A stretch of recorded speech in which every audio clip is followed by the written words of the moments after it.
पलूस नगर परिषद निवडणूक मतमोजणीची जय्यत तयारी. मतमोजणी परिसरात कडेकोट पोलिसी बंदोबस्त. नुकत्याच पलूस नगर परिषद निवडणुकीचा आज निकाल असून पलूस तहसीलदार कार्यालयात आज मतमोजणी होणार असून या ठिकाणी मतमोजणीची संपूर्ण तयारी प्रशासनाच्या वतीने करण्यात आली असून मतमोजणी परिसरात कोणताही अनुचित प्रकार घडू नये यासाठी प्रशासनाने मोठा पोलीस बंदोबस्त तैनात केला आहे. मतमोजणीच्या ठिकाणी ओळखपत्र असल्याशिवाय प्रवेश दिला जात नाही. या संपूर्ण व्यवस्थेवर निवडणूक निर्णय अधिकारी तथा तहसीलदार दीप्ती रिठे स्वतः लक्ष ठेवून आहेत.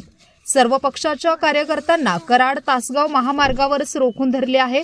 पलूस पोलीस ठाण्यापासून मतमोजणी केंद्रापर्यंत ओळखपत्र असल्याशिवाय कोणालाही प्रवेश दिला जात नाही. पलूस नगर परिषदेची निवडणूक अत्यंत संवेदनशील असल्याने पोलिसांनी मोठी खबरदारी घेतली आहे. एकूणच या मतमोजणी निकालामध्ये कोणाचे भवितव्य उजळणार हे आज कळणार आहे.